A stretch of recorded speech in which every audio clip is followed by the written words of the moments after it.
Bienvenidos todos a una nueva sesión de Ciencia en Boulevard. Llevamos ya, como hemos dicho otras veces, pues 3 cursos ya con esta actividad y me supone mucha alegría ver que semana tras semana, bueno, martes alternos, nos llenamos siempre para hablar de ciencia. Hoy para mí es un grandísimo honor y alegría contar con la presencia de Luis Montejano.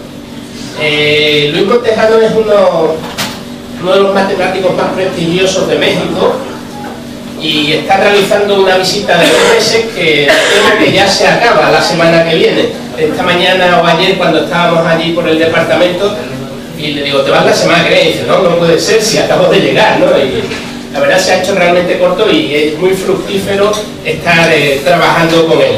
No solo muy fructífero, sino además es francamente entretenido, porque Luis es una persona absolutamente apasionada con todo lo que hace y en concreto es muy apasionado de las matemáticas, que es la vertiente en la que solemos compartir. Pero él, claro, no solo siente pasión por las matemáticas, sino también siente pasión por otras cosas. Él cuando vino, enseguida, incluso antes de venir, ya se entusiasmó con la idea de venir a dar una charla en Ciencia en Boulevard. Por los correos que estuvimos cruzando, él dice, sí, yo doy una charla en Ciencia en Boulevard. Y tenía pensado hablar sobre algún matemático árabe sevillano y tal y demás. Y yo le dije, no, ¿por qué no hablas mejor de este otro tema de matemáticas, de un tema de arte? Ha hecho una constante que él es uno de los máximos especialistas mundiales. Y dice, buena idea. Y entonces al final no va a hablar ni de una cosa ni de otra.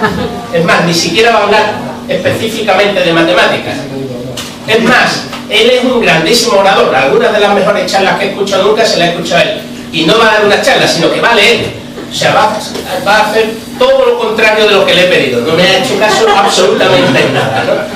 Pero en cualquier caso, lo que sí quisiera hacer por situarlo en contexto, decir que él ha sido no solo matemático, sino también está muy involucrado en la gestión, ha sido director de un instituto y tal en la UNAM de Matemáticas, que es un sitio muy prestigioso. La UNAM es la universidad posiblemente más prestigiosa de América Latina.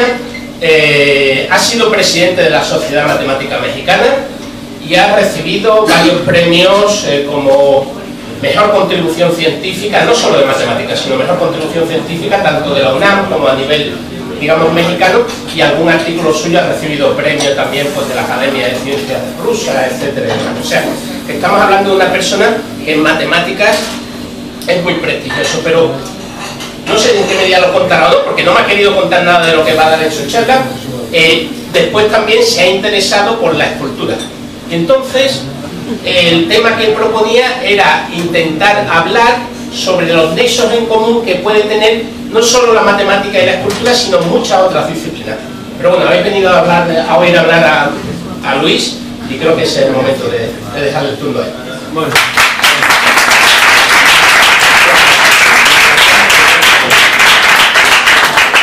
A ver si quieres, porque sabes que esto se puede dejar aquí.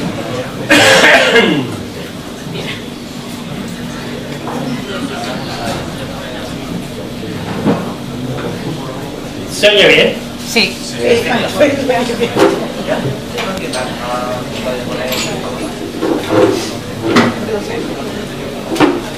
Pues como dice Alberto, voy a leer.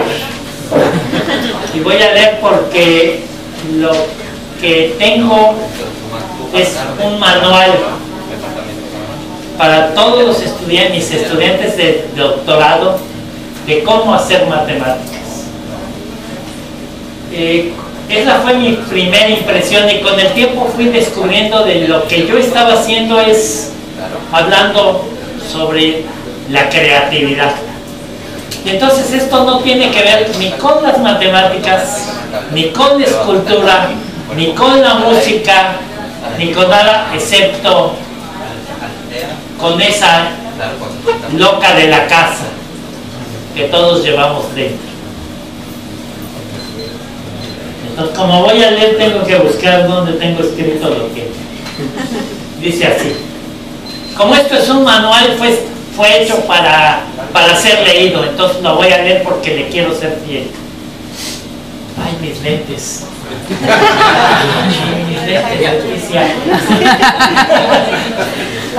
Lo puedes hacer, ¿no? Aumentar eso. Yo los traía aquí. No, aquí no, acá están bajando. Ah, eso es. Yo te las he visto ya. Es que son mis lentes tipo... Ahora sí. Dice así: cuando decidí hablar en Ciencia Boulevard sobre la experiencia creativa de un matemático, no me di cuenta de lo que hacía. Carezco de las herramientas conceptuales básicas que pueden permitirme hacer un análisis para entender el fenómeno de la creación. Aún así, me atreví porque, como verán más adelante, conozco el valor de la ingenuidad. Como todas las actividades esencialmente humanas, decir algo sobre la creatividad es muy difícil. Es parecido a tratar de decir algo sobre la amistad, o el amor, o los celos, o la risa.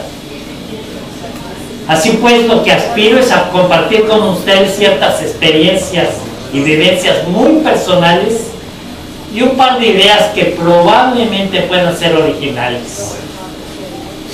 Empezaré diciendo qué hacen los matemáticos.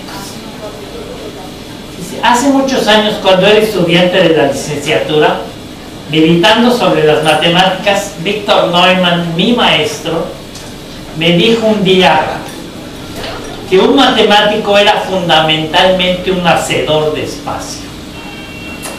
La reflexión me pareció un poco extraña y sobre todo parcial, pues pensé que hablaba de espacios topológicos. Fue algún tiempo después que me di cuenta que Víctor, como siempre, estaba pensando en algo mucho más profundo. Ahora, a la pregunta de ¿y qué hacen los matemáticos?, mi respuesta siempre es la misma. La labor de un matemático es crear espacio.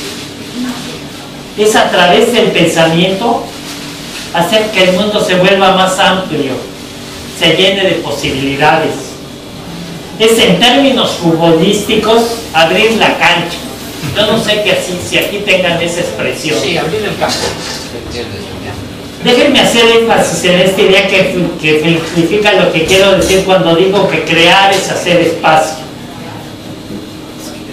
Cuando un jugador de fútbol especialmente creativo abre la cancha, lo que sucede es que en el campo de juego milagrosamente se abre un hueco que inmediatamente se llena de posibilidades de gol. El reto de los matemáticos es, pues, hacer que el mundo se vuelva más amplio. En este sentido, es crear el espacio adecuado para que se haga posible la comunicación y la aplicación. Pero quizás en nuestra enorme, pero siempre cómoda y agradable soberbia, los matemáticos estamos confundiendo nuestra labor con el proceso de la creación. Porque, ¿qué es crear? Sino el proceso de hacer espacio, de convertir en el mundo en algo más amplio, de llenarlo de posibilidades con más grados de libertad y más libre. Quizás a esto se deba que las nociones de creatividad y de libertad estén tan cercanas. ¿Qué se necesita para crear? Y aquí viene la parte que tiene que ver con lo que yo le quiero transmitir a mis alumnos. ¿Qué se necesita para crear? He mencionado la ingenuidad y la libertad. Hablaré también de la valentía. Sobre la ingenuidad. Casi todo lo que he hecho en matemáticas lo he hecho por ingenuo. Para ejemplificar esto, voy a relatar la experiencia de mi primer trabajo de investigación. Sucede que, como estudiante, me preciaba de poder hacer cualquier ejercicio que apareciera en un libro que se tratase sobre un tema de convexidad, que es un área de las matemáticas.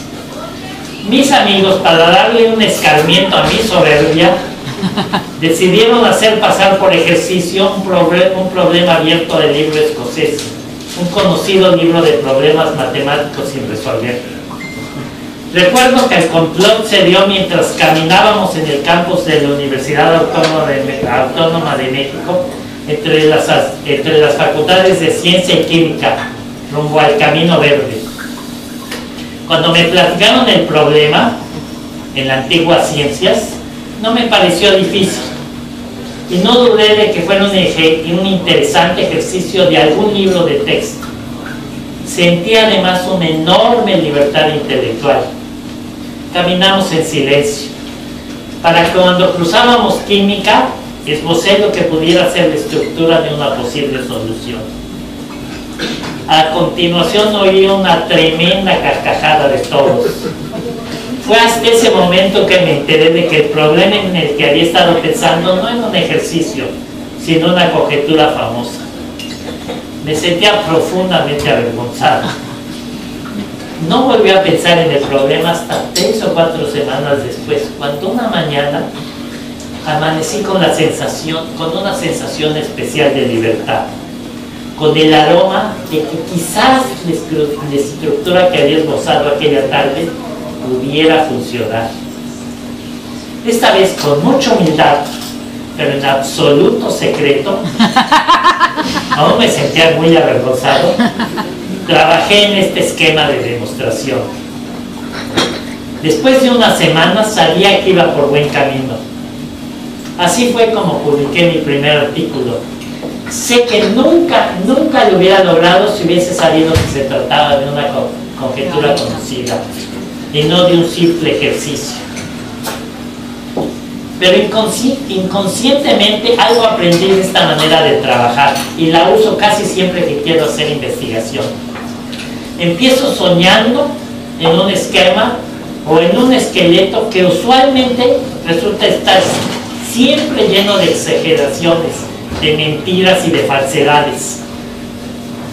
Falsedades solo atribuibles a mi ignorancia, pero que sobre todo son atribuibles a las tremendas ganas que tengo de que el mundo sea como lo imagino. Para crear hay que estar habitado por un revoltijo de fantasías, dice Rosa Montero. Así empiezan todos mis trabajos. Primero mis sueños y mis fantasías, y poco a poco, decepción tras decepción, el sueño empieza entonces a despedazarse y la realidad a tomar su lugar. Lo importante aquí es que de esta manera me las ingenio para que las cosas empiecen a caminar. Pues como decía sabiamente mi padre, andando la carreta se acomodan los melones. Eso es muy, muy sabio. Andando la carreta se acomodan los melones. Cuando un estudiante empieza a trabajar en algo, una vez que tiene los elementos suficientes para entender el problema, jamás lo mando a la biblioteca a llenarse de información. Eso viene mucho después, pues le mato la creatividad. Le pido que sueñe y que sobre todo desee mucho, pues el deseo es importante. Le pido que me cuente el cuento de cómo sería bonito que pudiera resolver su enigma. Le pido también que le eche mucha, pero mucha imaginación, en el entendido de que él y yo sabemos que lo que sueñe es solo un cuento y que nadie lo sabrá, dándole así esa seguridad. Le pido que compre un cuaderno donde va a empezar a escribir su cuento y que siempre la primera idea que tenga, por más estúpida o inocente que le parezca en el momento de aparecer, la anote en ese cuaderno y lo olvide después. Le explico que tiempo después le asombrará darse cuenta de lo importante que suelen ser estas ideas primitivas, que con frecuencia resultan ser muy acertadas. Relato otra vivencia para expresar otro ángulo de por qué pienso que la ingenuidad es importante para el fenómeno de la creatividad. Hace ya tiempo empecé a trabajar con un conocido matemático mexicano. Este personaje es muy, muy inteligente, muy culto, pero sobre todo muy rápido. Entiende a las primeras ideas complicadas y las liga inmediatamente con otras ideas profundas de las matemáticas.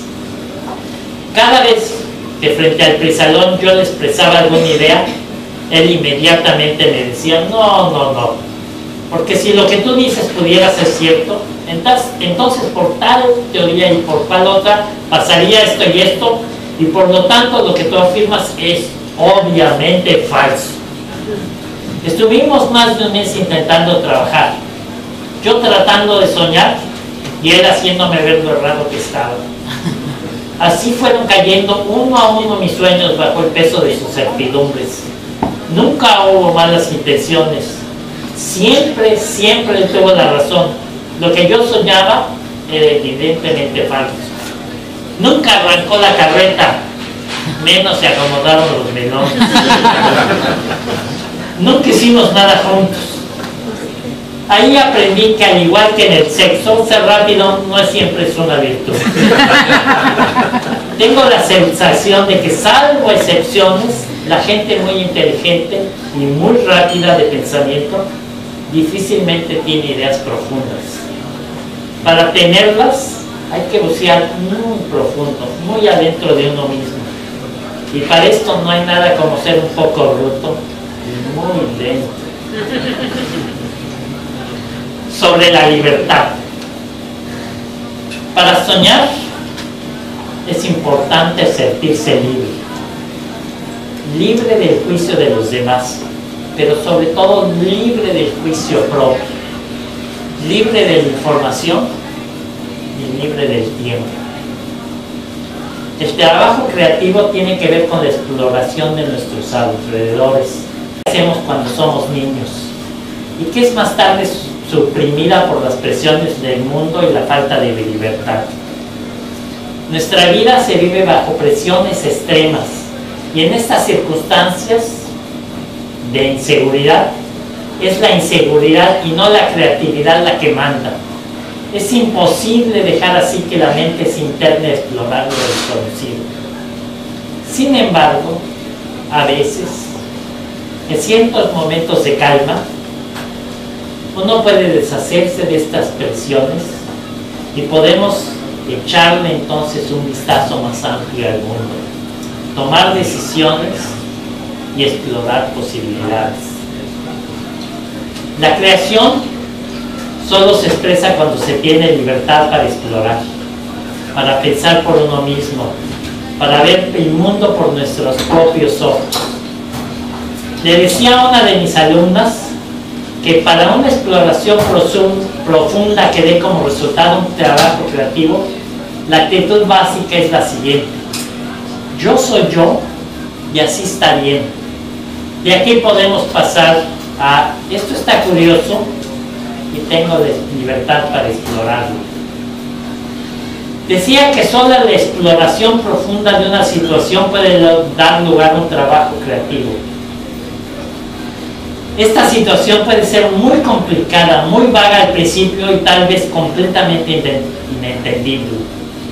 Explorar es muy parecido a la sensación que uno tiene, o investigar es muy parecido a la sensación que uno tiene cuando conoce por primera vez una ciudad.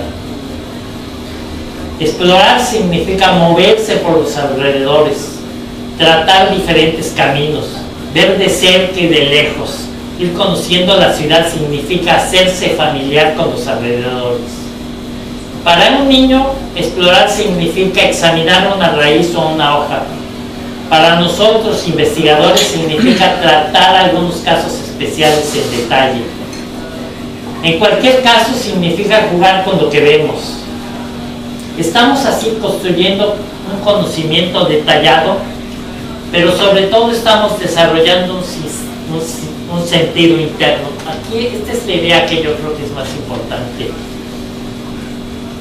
la de desarrollar un sentido interno, un mundo interior, una intuición íntima de cómo funciona el mundo, una intuición íntima de cómo es la ciudad que estamos apenas conociendo. A la larga, nuestras ideas provendrán de este sentido interno del mundo. A medida que la sensación de pertenencia a esta ciudad se incrementa, uno empieza a organizar el mundo. Si cruzo este puente, encontraré tal plaza, se dice uno. Encontraremos así maneras de imaginarnos a través de mapas, dibujos o esquemas mentales diferentes partes de esta actividad y a tratar de concebirla como una unidad. Entonces, cuando ya tenemos todo, regresaremos de nuevo a los detalles para ver cómo estos encajan en esta nueva organización. Al explorar, todo cuenta, no hay nada inservible. Es importante encontrar maneras de hacerme encajar hasta los pequeños detalles. El sentido interno que estamos desarrollando nos ayudará a voltear hacia nuevos puntos de vista y quizás nos haga enfocar el problema desde puntos de vista totalmente nuevos. En esos momentos de extrema libertad tendremos quizás que de nuevo reconsiderar completamente nuestro enfoque y empezar desde el principio. Aquí reconozco que existen momentos especiales de extrema libertad, de extrema creatividad, que son como un estado de gracia y que seguramente tienen que ver con este sentido interno que construimos a través de la exploración. Este estado de gracia no lo tenemos en todos los momentos, aparece de repente, usualmente después de un descanso que precede un periodo de mucho trabajo o después de un periodo de sequía en donde estuvimos atorados y trabajando por un tiempo. En escultura me pasa lo mismo, pero ahí yo lo llamo la mano de Dios. Cuando estoy en este estado, en esta especie de trance, es como si algo se apoderara de mí y es ese algo el que eufórica y diligentemente trabaja. Ese algo sabe exactamente lo que debo de hacer, o parece no importarle o saber de errores o fracasos. Es decir, me dejo llevar por la obra que están haciendo y le doy toda mi confianza. No reflexiono. Las formas así surgen agradables o extrañas, inexplicables. Yo solo sé que esta mano de Dios sabe lo que está haciendo y me siento con la libertad como para dejarla hacer. Lo que esculpo en ese momento no lo vuelvo a cambiar. Solo lo trabajo o lo pulo, porque está esencialmente bien, porque ese sentido interno que llevo dentro entiende el mundo. Erdos, un famoso matemático húngaro, hablaba de la existencia de un libro de Dios que contenía la esencia de las matemáticas relevantes. Para él, hacer matemáticas era de vez en cuando asomarse a leer el libro.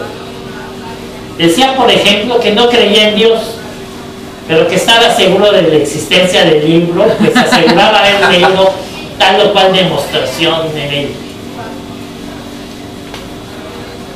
Mi experiencia es que cuando Arocha, un colega y coautor de muchos de mis trabajos, cansado y exasperado por mis fantasías y falsedades, me exige demostraciones y explicaciones de por qué afirmo algo, yo solo atino a decirle, lo leí en el libro de Dios. Y lo único que quiero decir, y él lo sabe, es que he explorado tanto, he hecho tantos casos concretos, que he experimentado tanto, que he jugado tanto, que ese sentido interno que se desarrolló dentro de mí lo intuye como si fuera una certidumbre. Lo que quiero decir es que para la creatividad, esos escasos momentos de extrema libertad que permiten que la mano de Dios o el libro de Dios se expresen, son producto de ese sentido interno que hemos desarrollado previamente a través de una profunda exploración del mundo. Hay una receta que a veces me ha resultado útil para provocar la sensación de libertad tan importante para la creación. Alguna vez, quizás en algunas vacaciones, se ha perdido usted, pero al no llevar prisa o destino preciso ha sentido una cálida sensación de libertad. Pues la receta consiste precisamente en provocar artificialmente esta experiencia. Salga usted a caminar, o mejor dicho, tome un taxi y bájese en algún lugar bonito que no haya visitado nunca. Empiece a caminar sin una dirección determinada. Al cabo de un rato, cuando se sienta perdido, una cálida sensación de libertad se va a apoderar de usted. Siga caminando sin prestarle mucha atención a sí mismo. siéntase perdido y libre, pero sobre todo, por favor, no piense. De repente, milagrosamente empezarán a brotar ideas. Déjenlas salir, no las juzgue, no se predisponga en contra de ellas, denles la bienvenida, disfrútenlas. La actitud básica en ese momento es flojito y cooperando. Ya habrá después momento para ponerlas a prueba. Sobre la valentía. Hablaré ahora sobre la valentía. Dice Mónica Clapp, una querida amiga matemática, que más que inteligencia, talento, trabajo, lo que se necesita para hacer matemáticas es ser muy valiente. Es cierto, hay un momento en las matemáticas o en la creación en la que uno llega al final del camino. Ya nadie te puede ayudar. Ya no es importante saber más. Ya nadie conoce el problema mejor que tú.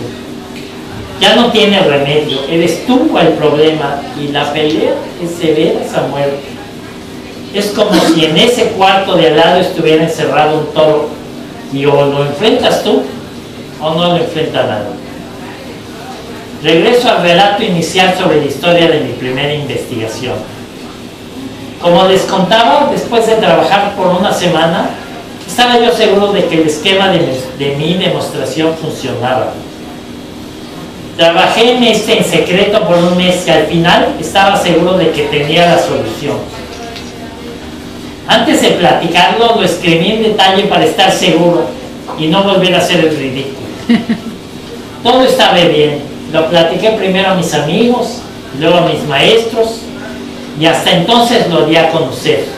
Di varias pláticas en el seminario de investigación del instituto y planeamos enviarlo a una revista cuando todo parecía perfecto. La noche antes de meterlo en un sobre, en esa época todavía correos y sobre, descubrí un error. Esa noche pensé que el error era superficial y que podía darle la vuelta. Dormí mal. A la mañana siguiente sabía que el error era muy importante y que nadie en el mundo podía ayudarme. Nadie.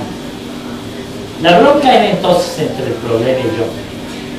Me encerré en mi recámara y decidí no salir de ella hasta que hubiera un vencedor. Él o yo. La pelea fue a muerte, o al menos así la viví. Ahora, a más de 40 años de distancia, sé que si bien el error era serio, le requería una idea más, un empujón más, esta idea no era tan difícil. Pero yo no lo sabía en ese momento. Y bien pude haber dicho, ¡chin! ¡Qué lástima! Era demasiado bonito para ser cierto. Ahí será para el siguiente. Esta experiencia me enseñó que siempre en la creación llega el momento de la verdad, de la soledad, en donde nada existe y no queda más remedio que enfrentarte a ti mismo. Santa Teresa de Jesús, espantada ante el empuje de su creatividad, la llamaba la loca de la casa. Qué miedo a veces la irreverente y loca y libre pasión por crear que todos llevamos dentro. Esto me hace pensar que no solo en el arte, pero también en la ciencia, la creatividad tiene que ver con la búsqueda de uno mismo. Y hablando de arte, uno tiene que ser doblemente valiente, pues además de lo ya dicho, toda obra que pretenda hacer arte es un desgarramiento interno, una tremenda confesión. Y para hacerse fiel a uno mismo y encima de todo exhibirlo, hay que ser muy valiente de veras. Hablaré ahora sobre la frustración. Las matemáticas, como toda actividad creativa, conlleva un elemento de frustración muy grande. Para empezar, son muchas las veces que uno fracasa. Muchas más las veces que uno fracasa que las veces que uno tiene éxito. Son muchas más las ideas erróneas que las ideas buenas. Son muchas más las veces que uno se acuesta feliz pensando que lo ha logrado para despertar al día siguiente con la sensación de que le han quitado el éxito de la boca. Prácticamente uno vive de fracaso en fracaso. Y esto es muy, pero muy frustrante. ¿Cómo aprender a vivir así? Primero que nada, en toda actividad creativa debe de haber una gran cantidad de juego, en donde perder y ganar es parte de la diversión. La actitud de un niño ingenuo explorando el mundo por gusto y por juego ayuda a combatir la frustración. Ese sentido lúdico de la vida, y en particular de las matemáticas, aunado a una actividad de ingenuidad y libertad, ayuda bastante. Lo que quiero decir es que en la creación, al igual que en el sexo, el camino debe ser lo placentero. Pero estoy proponiendo que seamos unos santos, así que diré que además un poco de éxito ahí de vez en cuando también ayuda. Pero lo cierto es que también ayuda una actitud adecuada ante la frustración. Yo me sé algunos secretos. Si vamos a arriesgar a jugársela con una idea intrépida, uno debe tener siempre una idea bonita o interesante de repuesto. La red trapecista, como le llaman mis alumnos. Lo que quiero decir es que justo en el momento del fracaso, uno debe de tener guardada alguna idea bonita alternativa a trabajar. Un as sobre la manga. Cada vez que se me ocurre una idea bonita, no la trabajo inmediatamente. La ando ahí cargando y sobando por el fin de semana, y a veces por más tiempo, viviendo con el calorcito, con el saborcito que llevo, de que uno lleva un tesoro en el alma. Se llena uno entonces de esperanza y de curiosidad. Esta felicidad, este sofisticado deleite de investigador viejo, es a veces tan placentero como la experiencia de haber resuelto algo nuevo, y no lo cambio por nada. Los que tenemos mucha experiencia sabemos que a veces algo que nos frustra es el primer síntoma de que las cosas van bien. Así, cuando uno de mis alumnos llega a punto del colapso del nervioso a contarme que todo lo que ha pensado está publicado ya y que todo el trabajo previo se tiene que tirar a la basura, yo lo felicito y le digo que para mí este es el primer anuncio de que va por un buen camino y que jamás este anuncio me ha mentido, que si sigue adelante muy pronto tendrá resultados originales. Hablaré ahora sobre la sequía. Yo no sé ustedes, pero yo tengo con frecuencia periodos de extrema sequía. Cuando joven me angustiaba muchísimo y ahora también. Recuerdo muchas veces cuando atormentado se lo comentaba a mi maestro Víctor Neumann. Me decía: date tiempo, Luis, deja que se llene el pozo, deja que el agua llegue de nuevo. ¿Y saben qué es muy bonito? Después de un periodo de sequía, en determinado momento, si uno pone atención en el interior, es posible ver, es posible oír cómo regresa el agua. Uno inicia una idea o un proyecto, tanto en el arte como en las matemáticas. La obsesión procede a la creación, y esta empieza siendo al principio solo un aroma. A ver, tanto en el arte como en las matemáticas, la obsesión procede a la creación, y esta empieza siendo al principio solo un aroma que día a día se va apoderando de nuestra voluntad hasta convertirse en una obsesión. Me gusta detectar estas grandes pasiones cuando son solo un aroma, un hilito muy fino de viento. Acerca de los enemigos de la creación. No hay más grande enemigo de la creación, no hay más grande enemigo para la creatividad que el miedo, y con él el espíritu ahorrativo y controlador. Whitney, un enorme matemático del siglo XX, nos decía a los jóvenes que lo oíamos en el Instituto de Estudios Avanzados de Princeton, que cualquier intento por dirigir hacia algún lugar de antemano nuestra investigación coartaba la libertad y cegaba la posibilidad de avanzar. La actitud que él aconsejaba era la del verdadero turista que se va adentrando en una ciudad, perdiéndose en ella asombrándose de lo que le va depurando calle tras calle. Actitud que es completamente diferente a la del turista guiado, que jamás conoce nada, pues además de todo se pasa la vida detrás de una cámara sacando fotos que nunca verá. Pero lo que es peor es el espíritu ahorrativo. La fecundidad, la creatividad van de la mano del espíritu del derroche. Y si no, solo hay que voltear a ver la naturaleza. Vasconcelos, un filósofo mexicano de principios de siglo, decía que la idea está en el derroche. Y yo así lo creo. La fecundidad está íntimamente ligada al espíritu del derroche. Los miserables jamás crearán nada, excepto vacío. De nuevo voy a insistir acerca del concepto de la vida interior. Lo más importante para un espíritu creativo es ese sentido interno del mundo. Es decir, es tener una vida interior. Lo más importante para hacer cualquier cosa es tener una vida interior. Todas esas veces que pensamos sin que salga nada, todos esos proyectos fallidos, todas esas ideas que no llegaron a ninguna parte se van acumulando como si fueran la arena que el mar va erosionando de las rocas.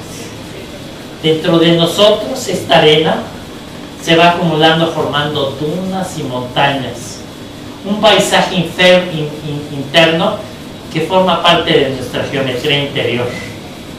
Solo a través de una vida interior es posible mirar al mundo con nuestros propios ojos, y solo es posible interpretar al mundo colocándolo en alguna parte de ese paisaje de nuestra geometría interna. García Márquez, en su libro del amor en los tiempos de cólera, decía que la gente con amores contrariados tenía harina en el corazón. Yo pienso que lo mismo pasa con las ideas.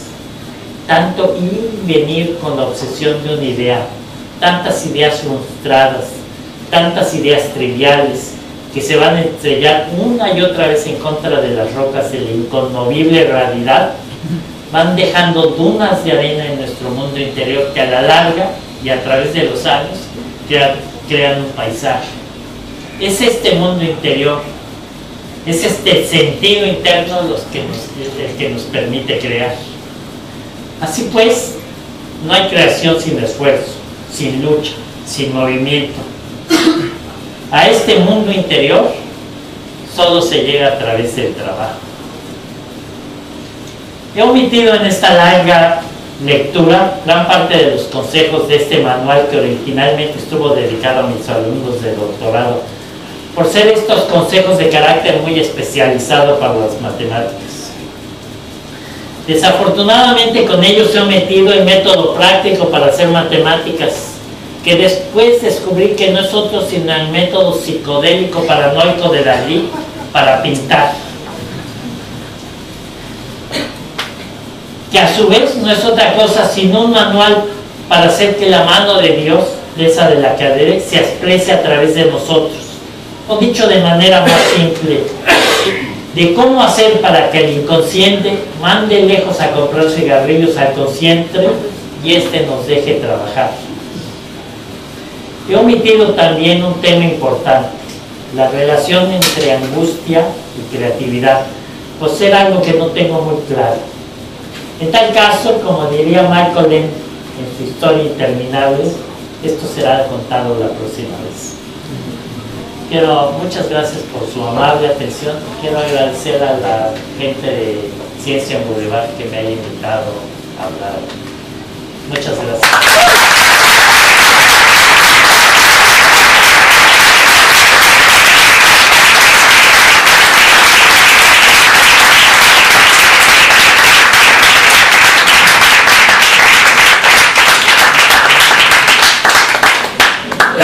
Cosas como esta me merece la pena organizar Ciencia en Boulevard, sinceramente. Bueno, muchas gracias, Luis. Me dejé un par de rasgos que creo que definen bien a Luis, un par de rasgos biográficos que ahora sí que quisiera dar después de que habéis escuchado su charla. Luis, como ya habéis podido vislumbrar a partir de lo que ha dicho, fue un alumno muy brillante y entonces, al ser tan brillante, fue admitido en la universidad más prestigiosa posiblemente en ciencias en su época, en una de las ciudades más bonitas de Estados Unidos, el MIT, el Instituto Tecnológico de Massachusetts, que está en Boston, y estuvo allí trabajando y estaba trabajando bien como alumno, estudiando su doctorado, y de pronto alguien se le cruzó con el camino, le puso una idea más interesante o que a él le pareció más interesante, y debe ser el único alumno del MIT que se ha ido a Utah a hacer su doctorado. O sea, él dejó el MIT y se fue a mitad de la nada a hacer el doctorado. Después, cuando acabó el doctorado, pues fue también otra vez al Instituto de Altos Estudios de Princeton y también lo dejó para irse a México. O sea, el de Princeton es donde estaba Einstein y toda esta gente. Entonces yo creo que eso es también un resumen y que engarza muy bien con todo lo que ha contado acerca de la creatividad. Ahora lo que sí me gustaría es que comentarais algo vosotros, que preguntarais lo que quisierais, porque se va la semana que viene, de modo que si queréis saber algo de él o alguna duda o algún comentario o alguna discrepancia que tengáis sobre lo que ha dicho. Él dijo que iba a ser polémico, me había prometido varias veces ir. No veo que sea polémico, o sea, lo único que siento es que no sabría, sé que yo no sabría transmitir lo que él ha transmitido, pero estoy de acuerdo al 100% con todo lo que ha dicho. ¿Alguna duda, pregunta, comentario o algo? Tienes que poner de pie. Ponte de pie para que te veamos, Celeste. Sí, hombre. A ver. ¿Cómo te llamas? Celeste, pero lo dicho que había que ponerse de pie. Bueno, voy a aprovechar de que es un manual, ¿no? Entonces, cuando tú sabes que está ese paisaje interior, ¿no? Lo que pasa es que ha habido tantos fracasos como tú dices, que son necesarios, ¿no? Para que se vayan formando. ¿Cuál es el paso? ¿Cómo haces para ir? ¿Para qué te lo haces? Porque da un montón de miedo, ¿no? Da un montón de miedo. Entonces, si te ha pasado varias veces, ¿hay algún momento que tú digas, mira, si te pasa esto, entonces que ya puedes hacer? Sí, da un montón de miedo. Y da un montón de angustia. Eso no ha hablado de la angustia como algo concomitante a la creación. He hablado de la valentía. Quizás un ingrediente importante para la creación sea la valentía. Lo único que sé es que para crear es importante tener una vida interior. Y esa vida interior se adquiere trabajando. Esa vida interior es como un paisaje interno que se logra a través de tanto fracaso. Es bueno, ¿no? Es esa arena que deja tanto fracaso, tanto plan, tanta idea que se choca con las rocas de la realidad, y que esa arena se va juntando y va dejando un paisaje dentro de uno. Y cuando hay ese paisaje dentro de uno, cuando llega una idea externa, es muy fácil colocarla, es muy fácil ponerla en su lugar, y es muy fácil interpretar al mundo a través de ese paisaje. Esto, sí, como dices, Santa Teresa, ¿quién dice? ¿Quién es la loca de la casa? Es Santa Teresa. Sí, ella le llamaba la loca de la casa porque sí es algo que lleva uno dentro de uno mismo y que da un terrible miedo. Es terrible llevar una loca dentro. O un loco.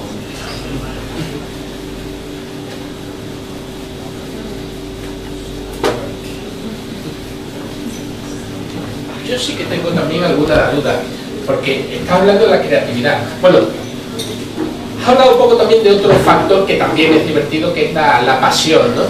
Porque, bueno, tengo que decir que estos días trabajando con Luis, el resto de los compañeros del departamento nos odian, cierran todas las puertas de despachos y demás. Es en serio, porque Luis, cuando estamos trabajando en la pizarra, él grita, salta, ríe, aplaude, o sea, es así, ¿no? Entonces, es la loca, es el loco de la casa, ¿no? Entonces, no sé en qué medida la pasión es importante, y también con eso entronca con, bueno, tú has dado una receta para la creatividad y demás. ¿Cree que es posible que alguien que no sea creativo, porque en matemáticas también hay gente que no es creativo y hace una labor que tiene cierta importancia? No sé si opinas igual, porque van ensamblando de alguna forma, o sea, esa gente no creativa es importante. Y la segunda parte de la pregunta, ¿alguien no creativo puede aprender a ser creativo?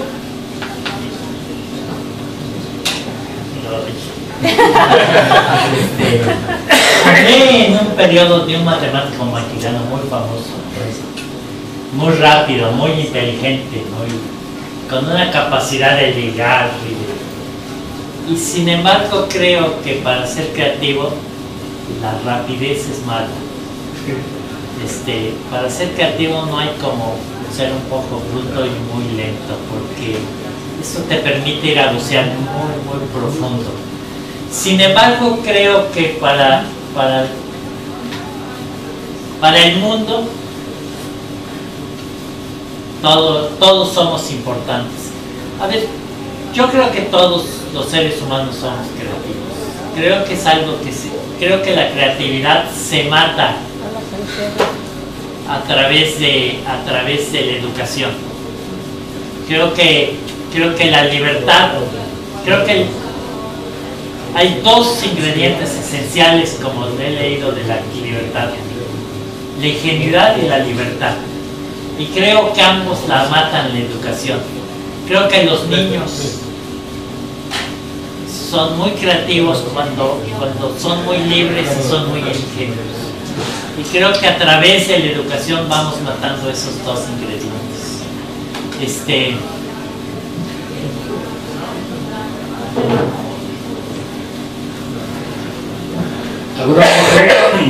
¿Algún otro comentario?